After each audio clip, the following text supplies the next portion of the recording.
We wish you a Merry Christmas. We wish you a Merry Christmas and Happy New Year. Yeay. Selamat Natal, Vela. Selamat Natal, Kak Salsa. Aku senang banget deh bisa Natalan hari ini. Wah iya, Vel. Pasti kita semua bersuka cita karena di hari Natal ini kita bisa kembali mengingat kalau Tuhan Yesus sayang banget sama kita semua. Termasuk buat opa, oma, om, tante, dan kakak-kakak semua yang ada di rumah-rumah. Aku punya kado nih untuk Kak Salsa. Terima kasih, Vela. Aku juga punya kado nih buat kamu. Nih. Makasih Kak Salsa. Sama-sama, Vel. Oh iya, sekalipun kita merayakan Natal, jangan lupa buat ibadah ya, Vel. Vela udah siap belum ibadah? Udah. Udah? Ya. Oke. Kalau gitu kita berdoa ya, Vel. Om Tante, mari kita sama-sama berdoa. Tuhan Yesus, terima kasih untuk satu hari ini Tuhan, kami bisa kembali beribadah. Dan kami bisa melalui satu tahun ini Tuhan, semua karena berkat kasih karunia-Mu Tuhan Yesus. Dan sebentar kami mau menyambut kelahiran-Mu, kami mau bersukacita, bersorak-sorai di dalam nama Tuhan Yesus. Kami berdoa dan mengucap syukur. Sama-sama katakan, amin. Selamat beribadah. Selamat beribadah.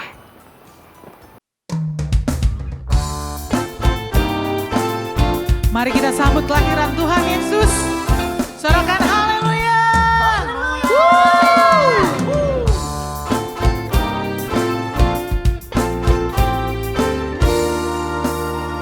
Mari sama-sama kita katakan, Kau sungguh indah tiada taranya, sungguh menakjubkan, sungguh ajaib untuk dimengerti, lebih dari semua yang ada. Hikmat-Mu tiada terselami, kasih-Mu dalam tak terduga. Kau sungguh indah tiada taranya, mulia dan berkuasa. Mari sama-sama katakan, Ku kagum hormat akan Kau. haleluya. Ku kagum hormat akan Kau. Kau Allah yang layak dipuji. Ku kagum akan Engkau.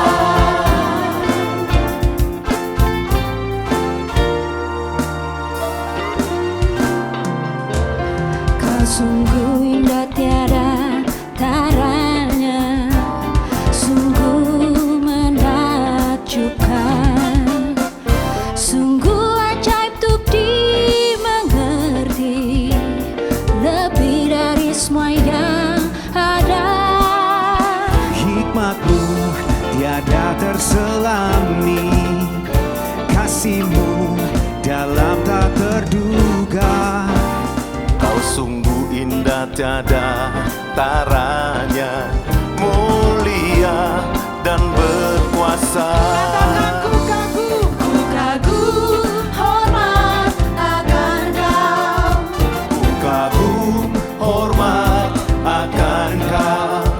Kau Allah yang layak dipuji. Ku kagum akan Engkau. Ku kagum hormat akan Kau.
Kau Allah yang layak dipuji, ku kagum akan Engkau. Ku kagum hormat akan Kau, ku kagum hormat akan Kau. Kau Allah yang layak dipuji, ku kagum akan Engkau. Ku kagum hormat akan Kau, ku kagum hormat akan Kau. Kau Allah yang layak dipuji, ku kagum akan Engkau. Ku kagum akan Engkau, ku kagum akan Engkau. Seluruh bumi kagum dan hormat akan Tuhan Yesus. Haleluya.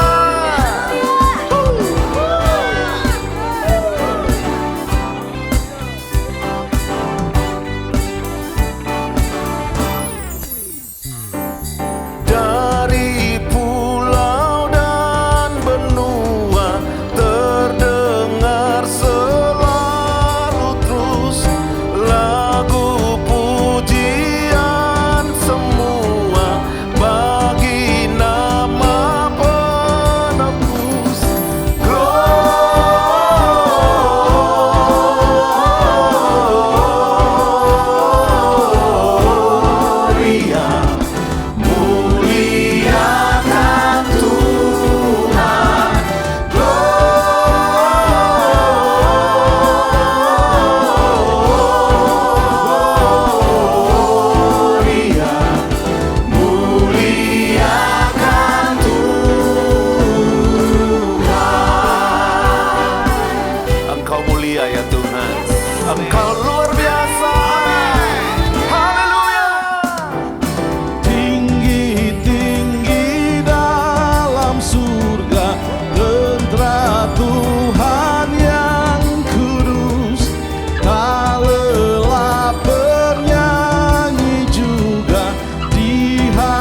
Mari sama-sama kita menyembah Tuhan saat ini. Mari sama-sama kita angkat sembah kita saat ini. Terima kasih ya Tuhan Yesus. Engkau baik, Engkau sangat baik, Engkau teramat baik untuk kami semua.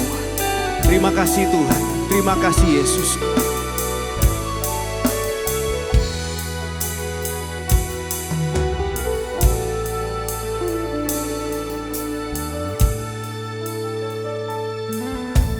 Yesus, Engkau baik, sungguh baik, sangat baik. Yesus, Engkau baik, sungguh baik, sangat baik.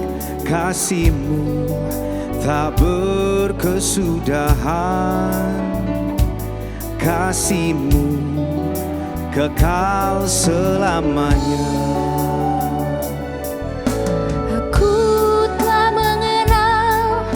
Kasih karunia-Mu, aku telah mengenal kasih karunia-Mu. Kau kaya, rela jadi miskin, supaya aku jadi kaya. Hosana, Hosana bagi Yesus Allahku. Hosana, Hosana bagi Yesus Tuhanku.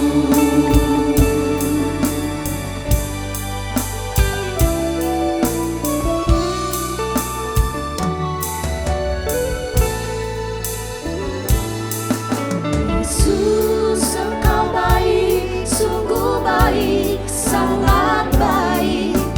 Yesus, Engkau baik, sungguh baik, sangat baik.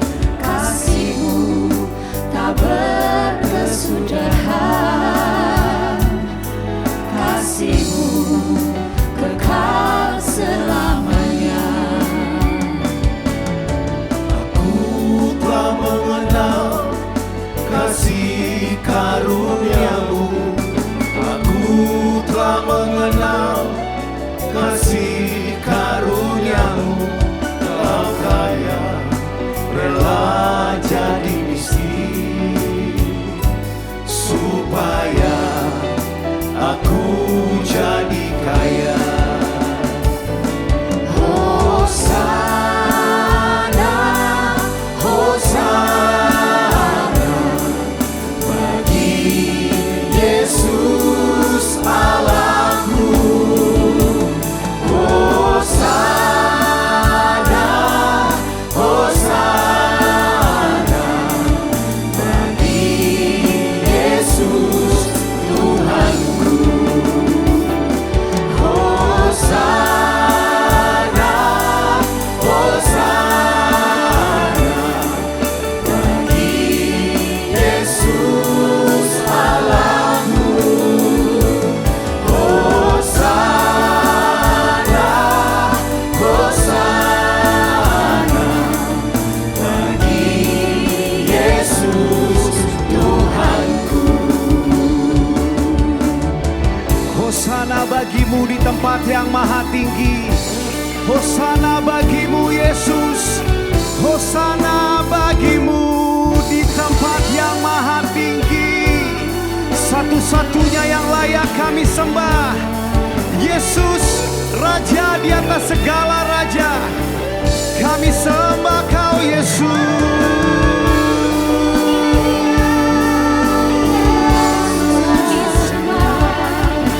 Haleluya, haleluya.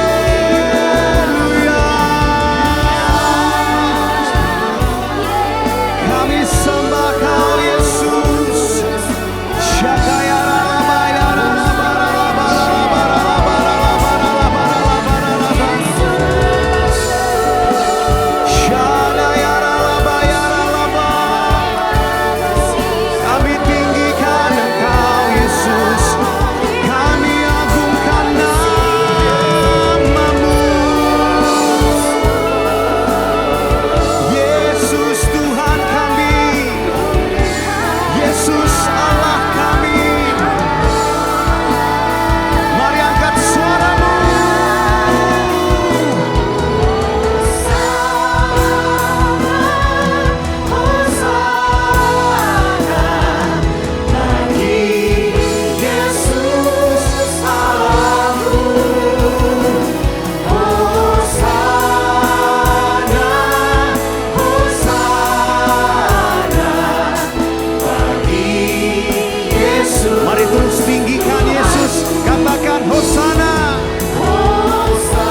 Shalom seluruh jemaat Tuhan yang ada di GBI Bintaro House of Shalom Rayon 1E. Saya percaya semua kita dalam pemeliharaan Tuhan yang dahsyat. Katakan amin. Kita ada di penghujung tahun 2021 Bapak Ibu Saudara. Di tahun integritas ini kita melihat penyertaan Tuhan dahsyat. Kalau hari ini kita boleh ada sebagaimana kita ada, itu semua karena kemurahan Tuhan. Yang percaya katakan amin. Saya berterima kasih untuk kesempatan yang diberikan oleh Bapak Gembala, Bapak Beni Gunawan, dan juga seluruh staf pengembalaan yang ada. Saya bersyukur hari ini kita boleh bersama-sama belajar firman Tuhan. Tuhan akan menuntun saudara dan saya. Mari sebelumnya kita bersatu dalam doa. Bapa, sampaikan isi hatimu buat kami semua, sehingga kami umatmu menangkap apa yang Engkau mau ya Tuhan. Untuk kami mempersiapkan diri memasuki tahun 2022, tahun paradigma yang baru. Engkau sedang menuntun kami dan Engkau akan memakai kami sebagai messenger of the third Pentecost. Tuhan pakai kami untuk menuai banyak jiwa untuk kemuliaan nama Tuhan. Dalam nama Yesus, urapi hamba-Mu yang bukan apa-apa ini, urapi kami semua. Haleluya. Amin. Puji Tuhan Bapak Ibu Saudara, pada kesempatan ini saya akan membawakan firman Tuhan yang bertemakan Tsunami of Worship. Kalau dikatakan tsunami itu satu gelombang, wah kita tahu ya pernah melanda Indonesia dan kita melihat dampaknya luar biasa. Saya percaya hari-hari ini Tsunami of Worship itu juga sedang melanda Indonesia. Katakan amin saudara. Ini artinya apa? Ini ada satu kebangunan rohani. Ada satu lawatan Tuhan yang dahsyat melalui doa, pujian, penyembahan yang kita lakukan. Pada tahun 2015 yang lalu seorang hamba Tuhan yang bernama Pastor Rick Riding mendapatkan ini. Bahwa tsunami of worship sedang terjadi dan itu dimulai dari Indonesia saudara. Indonesia. Jadi artinya hari-hari ini saudara dan saya kita sedang dipakai Tuhan untuk menaikkan doa, pujian, penyembahan kita yang berdampak terjadi tsunami of worship. Wow, saya katakan ini dahsyat dan luar biasa. Ini suatu privilege yang Tuhan berikan buat kita semua. Di mana gembala sidang kita, Pak Niko sampaikan bahwa hari-hari ini saudara dan saya kita sedang ada di era Pentakosta yang ketiga. Artinya apa? Pencurahan Roh Kudus yang dahsyat. Akan terjadi penuaian yang terbesar dan terakhir. Akan terjadi bangkit generasi Yeremia yang cinta Tuhan, dipenuhi Roh Kudus, tidak kompromi dengan dosa. Dan dia akan dimulai dari Indonesia saudara. Dan bergerak sampai ke bangsa-bangsa. Dan Tuhan akan memberikan kuasanya untuk saudara dan saya untuk menyelesaikan amanat agung. Dan setelah itu Tuhan Yesus datang kembali. Haleluya. Wow, Tuhan dahsyat. Saya terlalu percaya hari-hari ini kalau dikatakan tsunami of worship, itu nyambung banget saudara dengan DNA gereja kita. Betul? Restorasi Pondok Daud. Yang artinya prajurit-prajurit Tuhan yang gagah perkasa. Yang mempunyai gaya hidup. Gaya hidup loh saudara. Doa, pujian, penyembahan bersama-sama dalam unity siang dan malam. Yang melakukan kehendak Bapa pada zaman ini. Wow, saya katakan ini satu visi, satu DNA yang Tuhan taruh di gereja kita melalui gembala sidang kita. Bahwa Tuhan mau itu jadi gaya hidup, doa, pujian, penyembahan, dikit-dikit doa, muji nyembah Tuhan. Dan ini akan berdampak terjadinya tsunami of worship. Katakan amin saudara. Mari kita belajar bersama-sama firman Tuhan dalam Kisah Para Rasul 16. Kita akan baca dari ayat 19 sampai ayat yang ke-25 terlebih dahulu. Sebelum kita membaca ini, Bapak Ibu Saudara tahu kisah ini bagaimana Paulus dan Silas diutus Tuhan. Wow, untuk memberitakan Injil. Murid-murid Tuhan mulai memberitakan Injil dan mereka sampai di Makedonia. Tuhan mengutus mereka di sana. Di tengah mereka melayani Tuhan, mereka ketemu seorang perempuan yang dipenuhi oleh roh tenung, saudara. Jadi ini seperti ramal gitu, bisa ngeramal. Nah, ternyata perempuan ini punya tuan-tuan. Dari perempuan ini mereka bisa menghasilkan keuntungan. Jadi kalau mau diramal, mau ditenung, mereka bayar. Jadi tuan-tuannya ini senang gitu, saudara. Nah, perempuan ini mengikuti Paulus dan Silas. Lalu berkata gini, inilah hamba Allah yang maha tinggi. Dengerin mereka, mereka sedang menuntun kamu ke keselamatan. Paulus dan Silas berhari-hari diikuti oleh perempuan ini. Gak tahan juga saudara. Akhirnya yang dilakukan Paulus dan Silas adalah mengusir roh jahat itu dari perempuan itu. Dan seketika itu juga roh jahat itu undur daripada perempuan itu. Perempuan itu dibebaskan saudara. Tetapi kisah ini tidak selesai di sana. Ini adalah awal mula bagaimana Tuhan membawa Paulus dan Silas masuk dalam tsunami of worship. Kita akan baca bersama-sama Kisah Para Rasul 16 ayat 19 sampai ke 25. Dikatakan demikian, ketika tuan-tuan perempuan itu melihat bahwa harapan mereka akan mendapat penghasilan lenyap, mereka menangkap Paulus dan Silas lalu menyeret mereka ke pasar untuk menghadap penguasa. Setelah mereka membawa keduanya menghadap pembesar-pembesar kota itu, berkatalah mereka, katanya, orang-orang ini mengacau kota kita ini karena mereka orang Yahudi. Dan mereka mengajarkan adat istiadat yang kita sebagai orang Rom tidak boleh menerimanya atau menurutinya. Bapak Ibu Saudara perhatikan di sini, ini fitnahan buat Paulus dan Silas. Juga orang banyak bangkit menentang mereka. Lalu pembesar-pembesar kota itu menyuruh mengoyakkan pakaian dari tubuh mereka dan mendera mereka. Setelah mereka berkali-kali didera, mereka dilemparkan ke dalam penjara. Kepala penjara diperintahkan untuk menjaga mereka dengan sungguh-sungguh. Sesuai dengan perintah itu, kepala penjara memasukkan mereka ke ruang penjara yang paling tengah dan membelenggu kaki mereka dalam pasungan yang kuat. Tetapi kira-kira tengah malam, Paulus dan Silas berdoa dan menyanyikan puji-pujian kepada Allah, dan orang-orang hukuman lain mendengarkan mereka. Katakan amin untuk firman Tuhan. Bapak Ibu Saudara perhatikan, Paulus dan Silas sedang melayani Tuhan. Baik-baik semua rasanya. Mengusir roh jahat dari perempuan tenung itu. Wah, perempuan itu dibebaskan, pasti mengalami damai sejahtera. Tapi ternyata yang diterima oleh Paulus dan Silas adalah proses, adalah aniaya Bapak Ibu Saudara.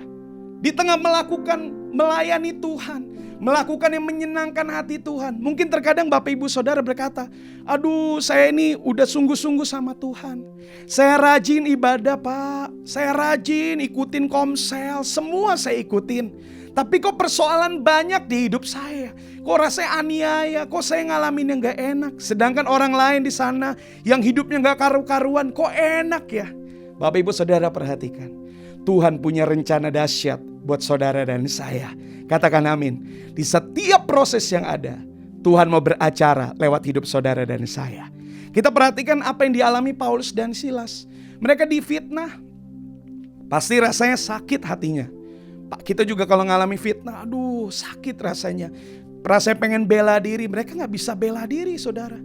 Mereka dianiaya, pakaian dikoyakan, didera, lalu dipasung dengan pasungan yang kuat saudara.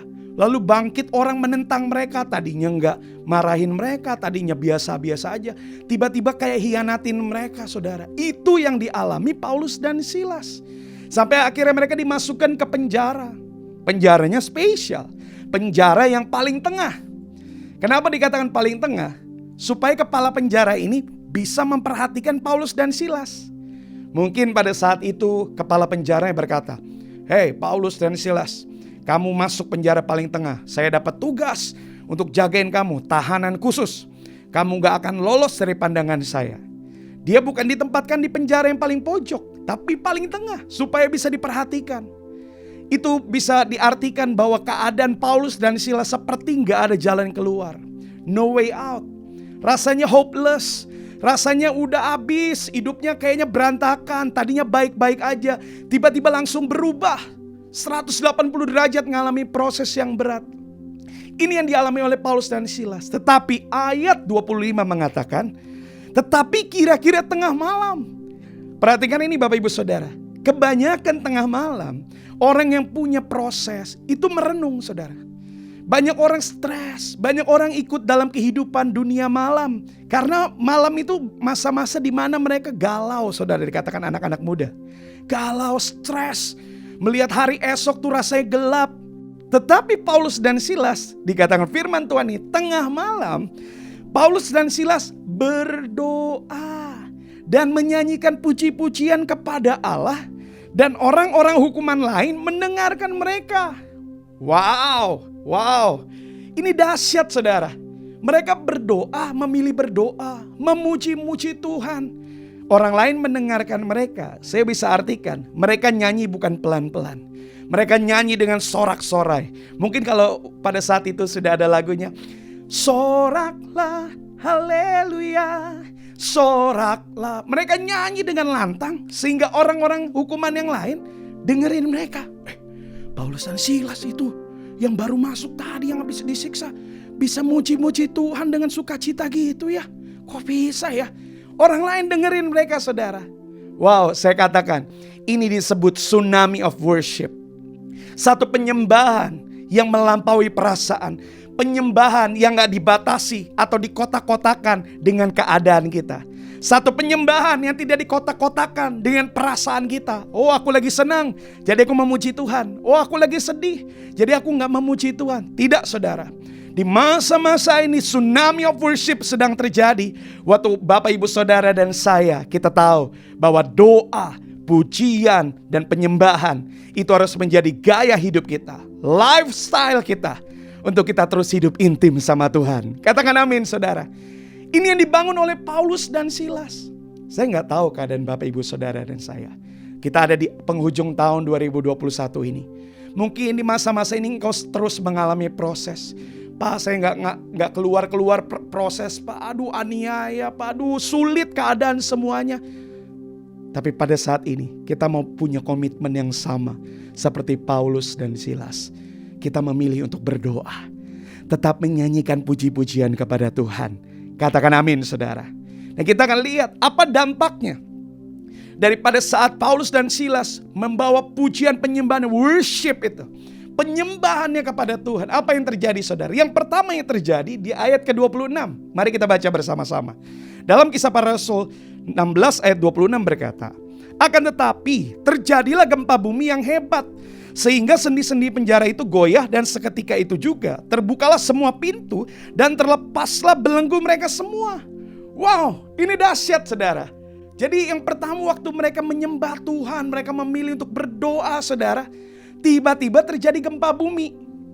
Gempa bumi pada zaman dulu, saudara ya, itu nggak mungkin bisa tahu, ada gempa bumi. Kalau sekarang mungkin teknologi lebih canggih, sudah ada peringatan dini lebih dahulu melalui BMKG, saudara ya. Tapi zaman dulu belum ada, saudara. Tiba-tiba ada gempa bumi, kok bisa? Saya mau katakan, itu yang disebut mujizat. Mujizat selalu datang tiba-tiba. Saat kita tetap percaya, saat kita tetap mengandalkan Tuhan. Mujizat gak ada yang, saya mau lakukan ini. Enggak, tiba-tiba, saudara. Saat saudara dan saya tetap percaya sama Tuhan, saat imanmu terus percaya sama Tuhan, saudara akan lihat Tuhan Yesus buat mujizat yang dahsyat untuk saudara dan saya. Katakan amin. Ini Paulus dan Silas, mereka gak tahu kapan pertolongan Tuhan datang, tapi hati mereka percaya. Dan ternyata saat itu juga terjadi gempa bumi yang dahsyat. Jadi bukan gempa bumi biasa, saudara, dikatakan firman Tuhan. Yang hebat, saudara. Sehingga sendi-sendi penjara itu goyah. Dan belenggu mereka yang tadi kuat itu, saudara, lepas. Yang tadinya hopeless, yang rasanya putus asa.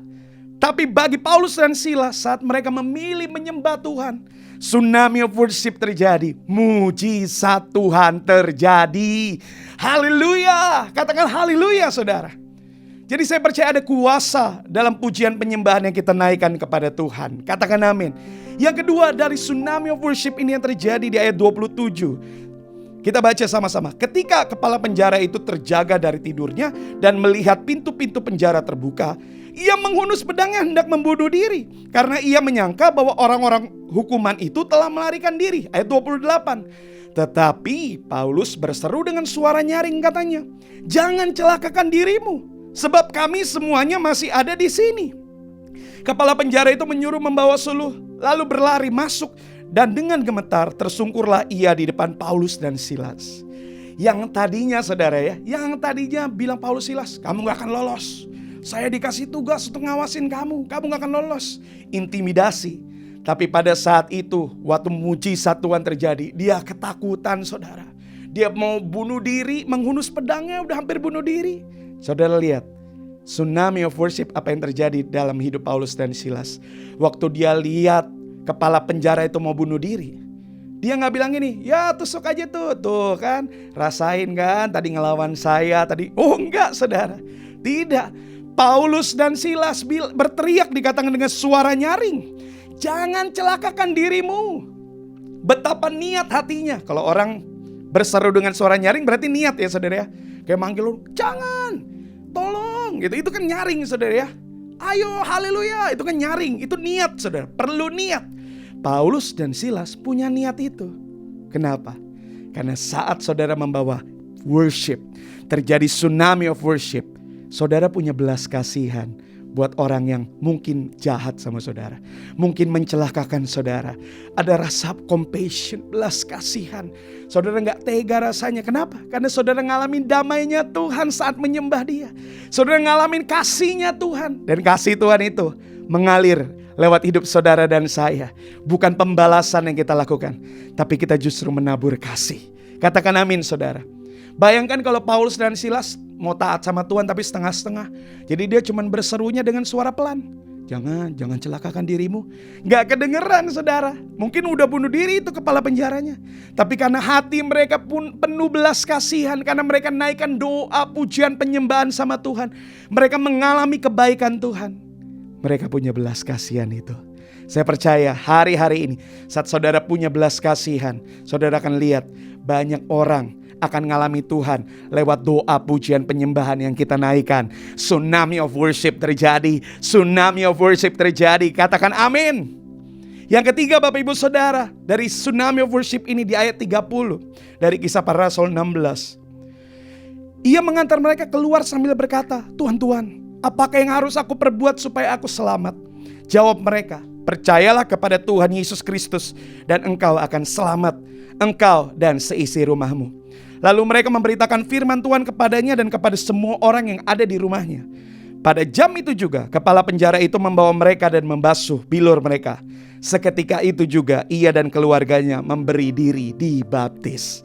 Wow, lewat tsunami of worship kita akan menuntun orang kepada keselamatan. Tadinya gak kenal Tuhan, tadinya mungkin mengkhianati Tuhan, tadinya mungkin gak peduli sama Tuhan. Tapi lewat worship, lewat doa, pujian, penyembahan yang Bapak Ibu Saudara naikkan, kita bisa menuntun orang kepada keselamatan. Katakan amin saudara. Lewat nyanyian mungkin, lewat tarian, lewat semua yang Bapak Ibu Saudara bisa lakukan, itu disebut worship. Dan Tuhan akan pakai itu untuk membawa keselamatan bagi orang lain. Katakan amin saudara. Saya gak tahu keadaan Bapak Ibu Saudara hari-hari ini, tapi satu hal yang percaya, hari-hari ini Tuhan sedang mengerjakan tsunami of worship. Saat apapun keadaanmu, engkau tetap menyembah Tuhan, dampaknya luar biasa. Ada mujizat yang terjadi. Tuhan berikan belas kasihan kepada orang-orang lain. Dan Tuhan akan membawa kita menuntun orang kepada keselamatan. Saya mau tutup dengan sebuah kesaksian Bapak Ibu Saudara. Ada salah satu orang penari di tempat kami, pelayan tarian.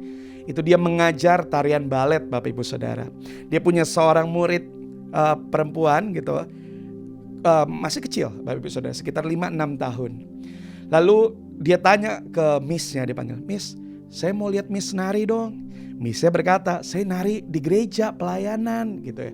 Yaudah aku mau ke gereja Miss, aku mau lihat Miss nari gitu, karena gurunya Bapak Ibu Saudara. Lalu akhirnya anak ini mengajak kedua orang tuanya untuk ke gereja kami di mana anak pengerja ini melayani di gereja kami sebagai seorang penari. Di tengah ini sedang menari, anak itu ngeliatin Bapak Ibu Saudara, papa mamanya nih ikut. Jadi papa mamanya dari anak ini sudah lama tidak ke gereja. Karena kepahitan Bapak Ibu Saudara sama gereja, sama pengerjanya pada saat itu bukan di gereja kami, di tempat yang lain. Jadi udah begitu lama tidak ke gereja.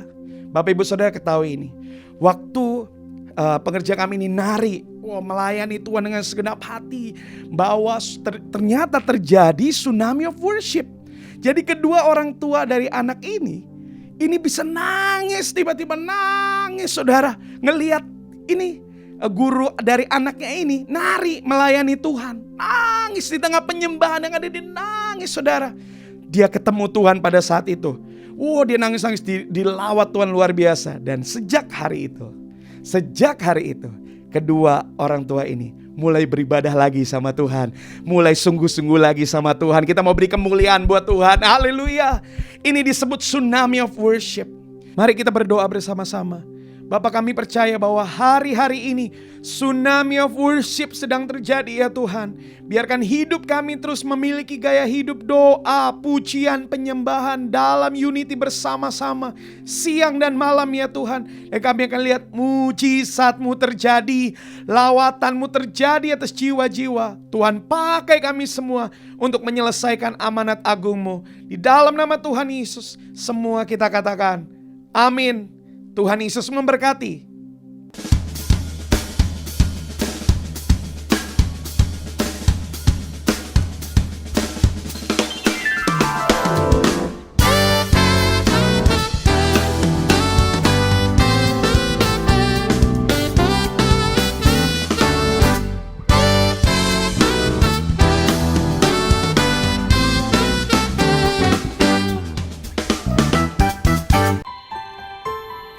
Orang yang duduk dalam lindungan yang maha tinggi dan bermalam dalam naungan yang maha kuasa akan berkata kepada Tuhan, tempat perlindunganku dan kubu pertahananku, Allahku yang kupercayai. Sungguh dialah yang akan melepaskan engkau dari jerat penangkap burung, dari penyakit sampar yang busuk. Dengan kepaknya ia akan melindungi engkau, di bawah sayapnya engkau akan berlindung. Kesetiaannya ialah perisai dan pagar tembok. Engkau tak usah takut terhadap kedahsyatan malam, terhadap panah yang terbang di waktu siang, terhadap penyakit sampar yang berjalan di dalam gelap, terhadap penyakit menular yang mengamuk di waktu petang. Walau 1000 orang rebah di sisimu dan 10.000 di sebelah kananmu, tetapi itu tidak akan menimpamu. Engkau hanya menontonnya dengan matamu sendiri dan melihat pembalasan terhadap orang-orang fasik. Sebab Tuhan ialah tempat perlindunganmu, yang maha tinggi telah kau buat tempat perteduhanmu. Malapetaka tidak akan menimpa kamu dan tulah tidak akan mendekat kepada kemahmu. Sebab malaikat-malaikatnya akan diperintahkannya kepadamu untuk menjaga engkau di segala jalanmu. Mereka akan menatang engkau di atas tangannya supaya kakimu jangan terantuk kepada batu. Singa dan ular tedung akan kau langkahi. Engkau akan menginjak anak singa dan ular naga. Sungguh hatinya melekat kepadaku. Maka aku akan meluputkannya, aku akan membentenginya sebab ia mengenal namaku. Bila ia berseru kepadaku, aku akan menjawab. Aku akan menyertai dia dalam kesesakan, aku akan meluputkannya dan memuliakannya. Dengan panjang umur akan kukenyangkan dia dan akan kuperlihatkan kepadanya keselamatan daripadaku. Mari kita deklarasikan apa yang dimaksud dengan Pentakosta ketiga. Pertama, Pentakosta ketiga adalah pencurahan Roh Kudus yang dahsyat di zaman ini, melebihi yang terjadi di Azusa Street.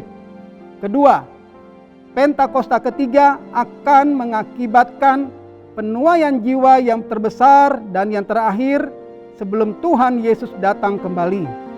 Ketiga, Pentakosta ketiga akan membangkitkan generasi Yeremia, yaitu anak-anak muda yang dipenuhi Roh Kudus, cinta mati-matian kepada Tuhan Yesus, tidak kompromi terhadap dosa dan akan bergerak untuk memenangkan jiwa.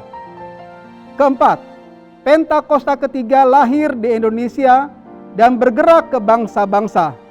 Gerakan ini dari timur ke barat dan akan kembali ke Yerusalem. Kelima, Pentakosta ketiga akan memberikan kuasa untuk menyelesaikan amanat agung, dan setelah itu Tuhan Yesus datang kembali. Saudara, kita satukan hati kita berdoa.